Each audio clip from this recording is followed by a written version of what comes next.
Lanjut menuju ke dunia baru. Di sini terlihat Smoker akhirnya muncul dengan motor asapnya. Dia sepertinya sedang menuju ke tempat tertentu. Smoker pun terlihat menghubungi Tashigi. Dia bilang, "Di mana kau saat ini?" Tashigi pun menjawabnya, "Aku sedang berada di rumah sakit umum marinir." Setelah itu, pesan Vegapunk kembali berlanjut di sebuah negara. Vegapunk bilang, "Ini hanyalah potongan-potongan. Tetapi kalau aku bicara lebih jauh, itu hanya akan menjadi spekulasi." Para pendengar dan penonton pun bereaksi di sana. "Beritahu kami lebih lanjut. Lalu apa yang ditinggalkan Raja?" Lanjut ke Pulau Egghead. Di sini Nami dan kawan-kawannya sudah melakukan persiapan untuk segera pergi meninggalkan pulau dengan menunggu beberapa kru lagi yang masih belum tiba di kapal Thousand Sunny. Nami berkata, "Lihat penghalang telah diangkat." Usopp pun menjawabnya, "Suara keras apa tadi? Itu mengagetkanku." Di sana akhirnya terlihat awan sudah berhenti memanjang. Ini artinya kubah perbatasan sudah mulai dibuka, dan ini menjadi kesempatan yang benar-benar harus dimanfaatkan oleh para kru untuk segera mendarat dan mencapai laut. Namun di sini, Lilith bilang bahwa ada banyak kapal yang berkumpul di tengah pendaratan yang akan mereka tuju. Di satu sisi, terlihat juga Brook yang sudah mempersiapkan Koulo untuk segera berangkat.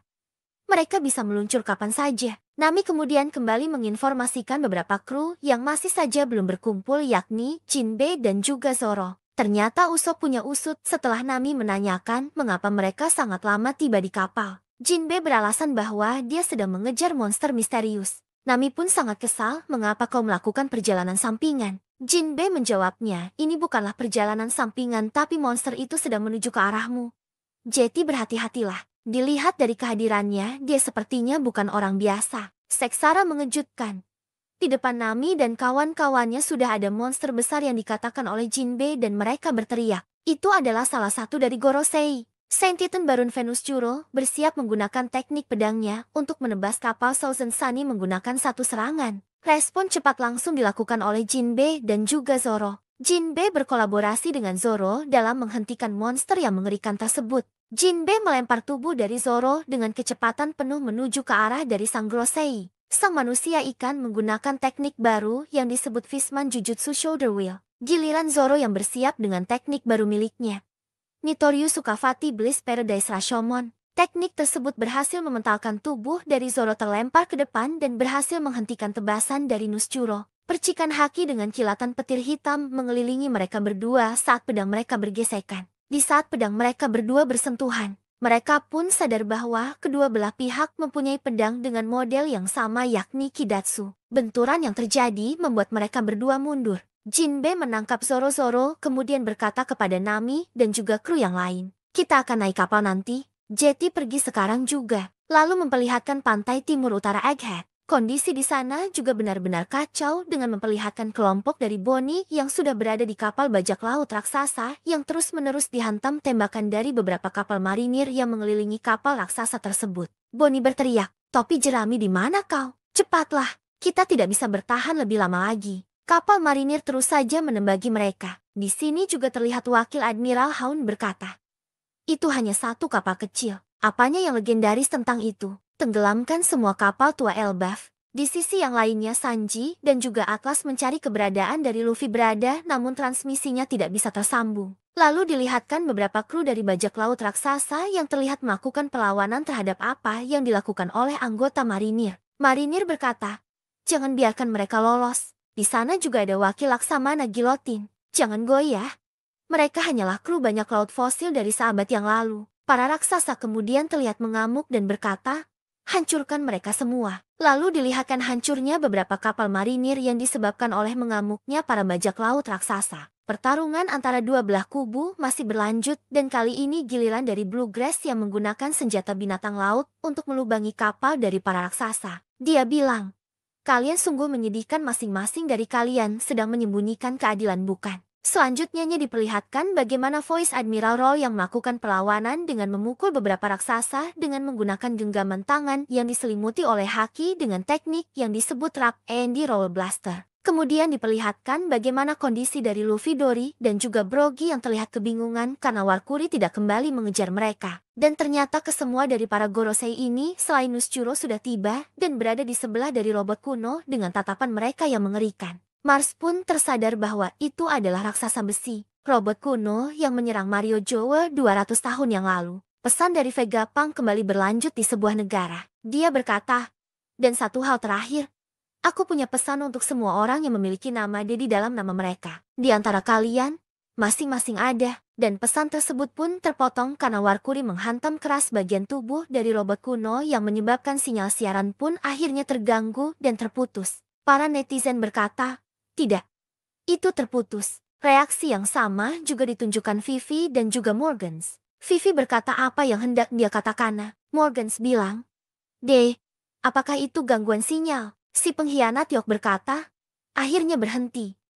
Beberapa pasukan marinir yang ada di dekat dari pantai berteriak karena dari langit terlihat ada robot kuno yang jatuh menimpa kapal mereka. Robot ini terjatuh karena sebelumnya Warkuri menghempaskan robot kuno yang membawa sumber sinyal siaran Vegapunk. Marinir berkata, lompat ke laut. Ada apa dengan makhluk baja yang berjalan dan hidup ini? Kapalnya akan tenggelam. Robot kuno pun mendarat jatuh ke laut dan tenggelam. Dan Musi juga masih sedikit memunculkan sinyalnya. Raksasa besi berkata, di mana kau Joy Boy? Kemana kau pergi? Aku ingin bertemu denganmu. Kau di sini kan Joy Boy? Warkuri menatap marah robot kuno tersebut.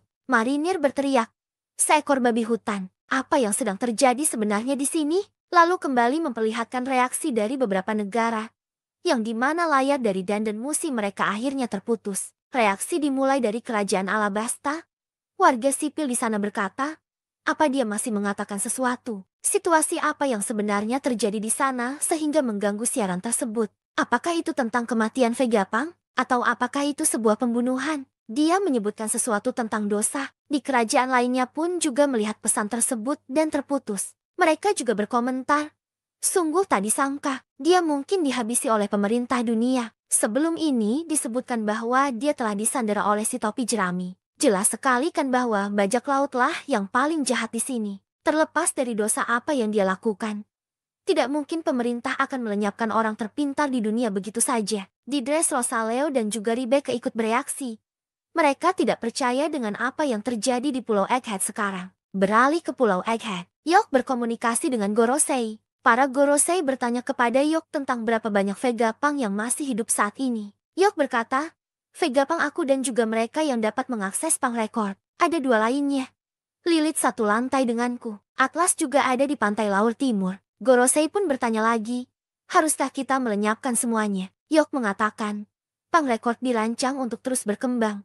Bahkan sekarang setelah Stella mati. Gorosei mengatakan bahwa pertumbuhan Yok mempunyai keuntungan tersendiri baginya. Tidak perlu ada jenius lainnya saat ini. Lalu diperlihatkan bagaimana kapal dari Ada Raksasa dikepung oleh puluhan kapal dari marinir yang membombardir kapal mereka dengan tujuan tidak membiar mereka kabur begitu saja di dalam perang ini. Namun di dekat sana, ternyata kapal raksasa menjemput Dory, Brogy, dan juga Luffy yang terlihat segera melompat ke kapal besar tersebut. Dory dan Brogy berteriak, ayo lompat ke kapal, dan para raksasa menjawabnya, kami senang kalian berdua baik-baik saja. Luffy, Dory, dan juga Brogy pun disambut hangat oleh para raksasa yang ada di sana. Luffy sangat antusias berada di tengah-tengah kapal para raksasa. Dia berteriak, wah itu kapal raksasa, sangat amat besar. Apakah Usopp ada di sini dan juga Chopper? Marinir pun sangat amat kesal melihat mereka. Jangan biarkan mereka lolos. Kami memiliki banyak kapal perang yang sudah mengelilingi kalian. Tapi raksasa terlalu tangguh untuk dihadapi. Namun para marinir ini kebingungan melihat Dal dan juga Bluegrass yang sudah menjadi anak-anak karena kemampuan dari buah iblis milik Bonnie. Dal berteriak, terkutuklah kau Bonnie. Bluegrass pun berkata, ketidakberdayaan ini membuat dia frustasi. Sungguh kemampuan yang tidak masuk akal. Ternyata di dalam kapal para raksasa sudah berkumpul kelompok Bonnie seperti Sanji Franky Oimu dan Cassie yang bonyok terkena pukulan dari wakil Admiral Dal sebelumnya. Bonnie berkata, membiarkanku melarikan diri akan menimbulkan masalah bagi kalian. Di dalam kapal tersebut juga terlihat reuni antara Luffy bersama dengan Oimu dan juga Kashi. Sanji berkomunikasi dengan Nami. Ini Sanji, kami sudah berangkat Nami-san. Bagaimana situasi di sana? Nami menjawabnya. Kami juga akan segera berlayar. Berkat Edison kami bisa mencapai laut entah bagaimana caranya. Namun jika kami tidak bisa mendarat dengan aman di air, kami menggalakkanmu untuk menyelamatkan kita semua. Sanji berkata, tentu saja, tapi hanya Nami-san, Robin-chan dan juga Lilith-chan. Bahkan jika sisanya akan tenggelam, aku akan menyelamatkan kalian bertiga. Usopp pun ketakutan. Selamatkan kami juga. Raksasa pun melihat dari kejauhan. Ada sesuatu yang mendekati kapal mereka yang muncul dari alah pulau. Itu adalah salah satu Gorosei, yaitu Mars yang meluncur berubah menjadi yokainya yang mengarah ke kapal dari para raksasa. Sanji bereaksi.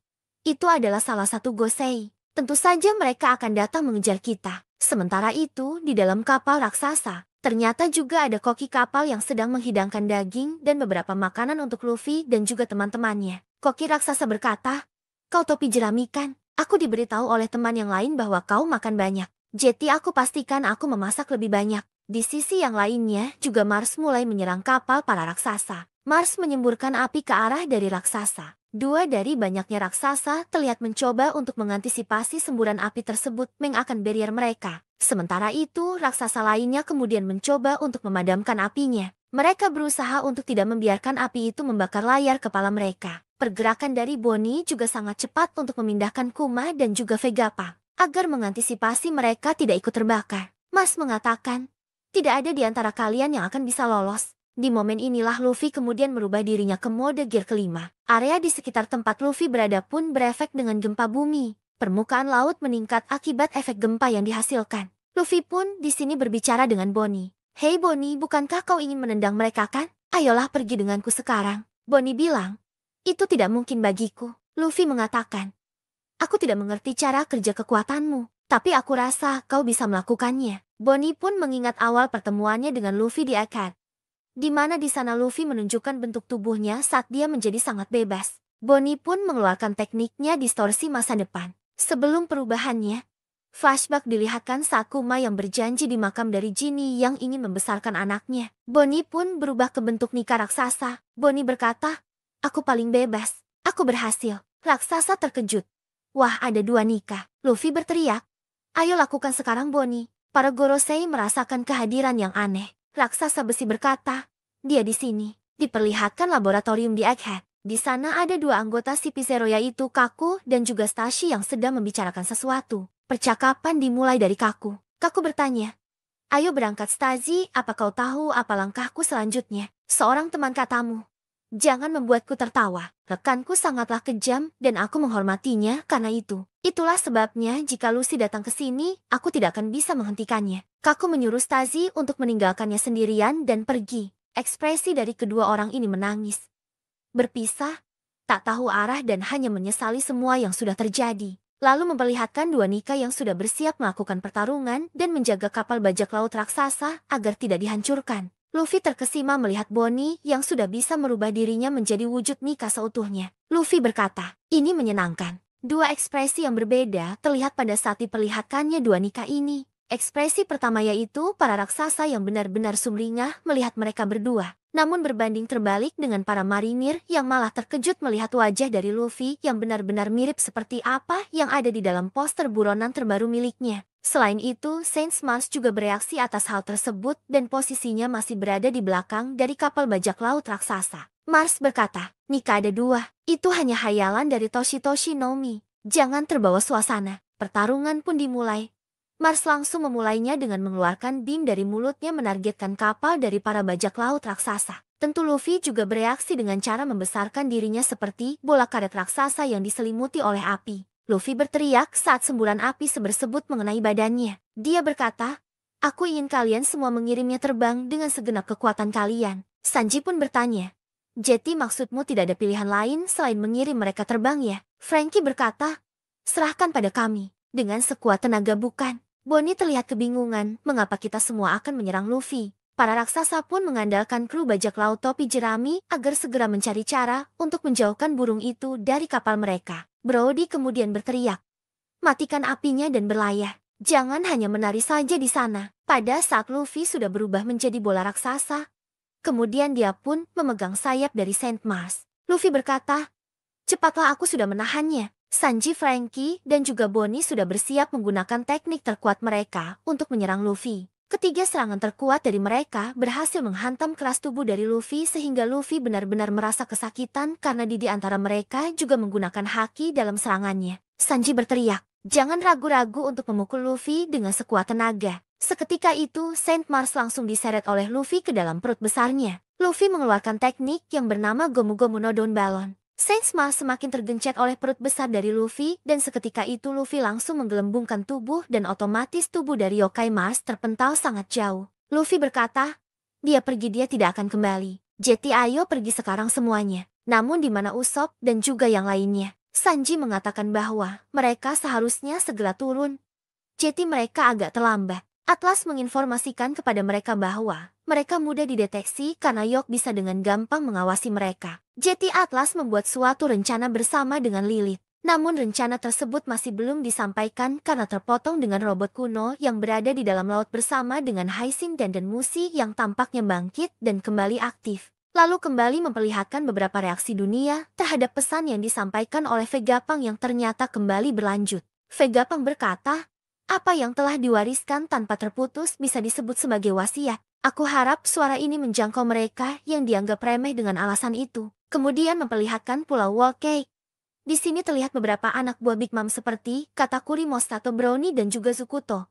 Bertanya-tanya apakah yang dia bicarakan sekarang. Di samping itu, Vivi dan Morgans juga terkejut kenapa pesan tersebut kembali aktif. Lalu memperlihatkan kabar dari Gaimon dan juga Sarfurgal. Mereka berdansa riang namun tak tahu ada kepanikan dunia atas pidato yang disampaikan oleh Vegapunk. Di sisi yang lainnya ada Yok yang berkata kepada Grosei, gelembung transmisi baru saja diputus. Memori dan transmisi siput transporter memiliki sirkuit yang berbeda. Itu harus segera dihancurkan secara langsung. Kembali ke kapal bajak laut raksasa. Kali ini kapal terlihat dikepung oleh beberapa kapal marinir yang tidak memberikan akses kabur. Namun semuanya tampak terkejut melihat ada para agen Ciperpol dan juga beberapa serangan bom mendadak jatuh dari arah langit menghujani tempat area mereka berada. Luffy terlihat kebingungan. Marinir juga berkata, serangan bom, itu adalah agen Ciperpol dan beberapa puing. Kenapa mereka jatuh dari langit? Para serapim juga bersama dengan mereka. Agen Ciperpol yang jatuh di atas pun berteriak, tolong tangkap kami akan mati. Luffy kemudian mengatakan bahwa itu adalah ulah dari Saint Jupiter yang memuntahkan mereka semua. Brogy lantas mewaspadai para yokai karena mereka sudah bergerak cepat untuk datang dan kembali akan menghancurkan kapal. Dan ternyata feeling dari Brogy benar. Saint Jupiter mencoba menyedot kapal tersebut menggunakan teknik miliknya, namun tentu saja Luffy bereaksi dengan menghentikan dan mencoba menahan cacing raksasa tersebut. Luffy berhasil memukul Jupiter dan para raksasa bersorak kegirangan. Namun babi hutan raksasa mencoba untuk berlari mendekati mereka dan mencoba untuk menghancurkan kapal. Semuanya benar-benar panik. Para raksasa berteriak, lebarkan segera layarnya menggunakan dayung. Dia akan menghancurkan kapalnya. Tidak ada cara lain selain maju. Babi hutan tersebut sudah berada di depan dari kapal para raksasa dan sepersekian detik lagi menghantam kapal besar tersebut. Marinir yang tak tahu apa-apa kembali panik dengan berteriak, raksasa putih, monster. Ciperpol jatuh dari langit. Apakah kita sedang bermimpi? Lalu diperlihatkan momen bangkitnya robot kuno dari dalam laut dan mendengar kata-kata dari Joy Boy masa lalu. Dengarkan Emmet. Jika waktunya tiba, kau harus. Emmet? Bertanya waktunya. Dory dan juga Brogy membuka mata melotot dan berteriak siapa itu. Robot kuno pun menghajar babi hutan raksasa menggunakan pukulan kuat yang merontokkan satu taring dari yokai tersebut. Luffy pun berteriak robot. Cerita berlanjut dengan memperlihatkan Pang Hazard 26 tahun yang lalu. Ada percakapan dari para genius dunia, Dr. Vegapunk dengan Profesor Clover yang dimana Vegapunk masih dengan kepala panjangnya, dan Clover masih sangat muda waktu itu. Clover berkata, tolong Vegapunk, mari kita lakukan penelitian sejarah tentang abad kekosongan bersama-sama. Di dunia ini ada kedalaman yang sangat dalam dengan kegelapan yang diabaikan. Jika aku melanjutkan penelitian ini, aku akan membutuhkan ilmu dari bidang studi lain. Vegapunk menjawabnya, seperti yang kalian lihat aku sudah menjadi ilmuwan pemerintah. Aku tidak bisa begitu saja membagikan data apapun. Berapa kali kau ditangkap? Kau sekarang sepenuhnya diawasi, apa kau tahu mengapa mereka membiarkan kau hidup? Mereka melepaskanmu sehingga mereka bisa membasmi kaki tanganmu. Mundur sekarang juga. Kau tidak akan pernah bisa untuk mengantisipasi kebaikan dan kejahatan di masa lalu. Kemudian Clover pun bercerita, dulu dia melihat seorang pria bernama Tengahdi. Dia terbunuh tepat di depan matanya. Dia ternyata kakak laki-laki dari Clover. Nama asli dari Cloverer ternyata adalah Clyombe Clover. Diperlihatkan juga kilas balik bagaimana Clover dan juga kakaknya yang ingin dieksekusi karena nama di dalam namanya. Clover mengatakan pada hari itu bahwa dia berbohong agar dia bisa bertahan hidup. Di dunia ini, adilkah dibunuh saat kau dilahirkan dengan nama tertentu? Ada sejarah yang terus terhapus tanpa ada siapapun yang tahu arti ini. Kemudian Fei Guang berkata, aku tidak akan bekerja sama denganmu. Aku akan melupakan percakapan ini sekarang. Sebelum percakapan berakhir, Clover mengatakan sesuatu. Fei Gapang, aku pasti akan menyelesaikan ini. Aku bisa mendengar suara dari masa lalu. Cerita berlanjut, 22 tahun yang lalu di Panghazard, Fei Gapang dan juga Caesar Clown mendengar kabar bahwa Pulau Ohara akan segera dilenyapkan. Mereka terlibat pembicaraan, dimulai dari Caesar. Fei Gapang, apakah kau sudah mendengar Buster Call dipanggil di Ohara West Blue? Aku berharap bisa melihatnya. Pemusnahan massal?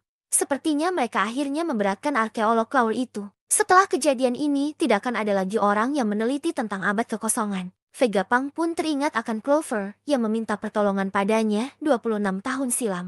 Caesar pun mengatakan, ada satu yang selamat. Sepertinya seorang anak kecil. Fei Gapang setelah kejadian Buster Kalohara, melihat pulau tersebut benar-benar hancur. Dia menemukan poster buronan Nico Robin, dan juga tumpukan buku Ohara yang terendam di dalam danau gelap. Fei Gapang sambil menangis mengatakan, seharusnya ada cukup waktu bagimu untuk melarikan diri Clover. Kalian semua mati demi mewariskan buku-buku ini untuk generasi mendatang. Bodoh sekali.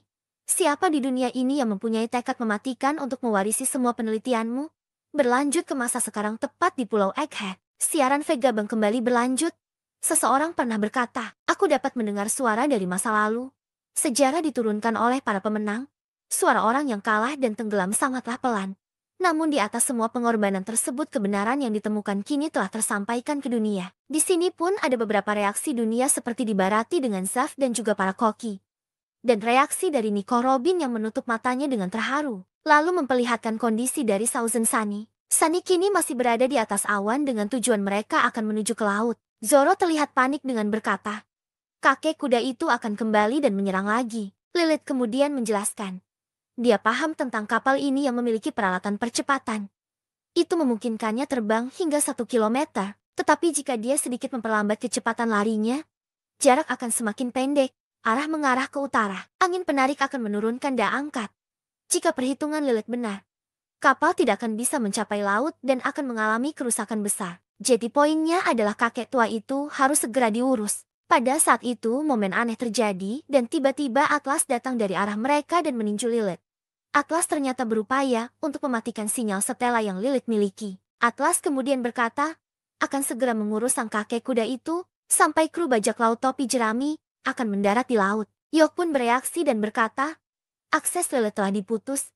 Satu-satunya yang tersisa hanyalah Atlas. Kru pun berupaya mengamankan dan membawa Lilith ke dalam. Setelah mereka semua komplit, akhirnya mereka pun menggunakan kemampuan kapalnya untuk menjauhi Venus Churro. Sementara itu, Atlas terkena tebasan di bagian tangannya yang menyebabkan tangannya terputus. Kemudian pesan Fei Gapang kembali berlanjut. Aku berdoa agar siaran ini telah ditransmisikan dengan aman hingga saat ini. Lalu Joy Boy bertemu dengan robot raksasa. Imes mengatakan, Joy Boy, aku senang sekali kita bertemu lagi. Luffy kebingungan karena dia mendengar suara yang sepertinya sedang berbicara. Imes kemudian menjelaskan, aku sedang membicarakanmu. Musuhmu adalah musuhku juga. Aku sangat senang aku bisa bertarung demi kau lagi, Joy Boy. Luffy kebingungan. Dia bertanya, itu sangat mengagumkan, tapi Jetty kau bisa bicara. Kemudian para Gorosei berkata bahwa jika kita tidak menghancurkan benda ini hingga berkeping-keping, kami tidak akan bisa menghentikan pidato Fei Gapang. Di samping itu, para raksasa pun bertanya kepada Luffy, apakah robot ini adalah salah satu aliansi dari topi jerami. Luffy berkata, aku tidak yakin, tapi katanya dia akan melindungi pria bernama Joy Boy.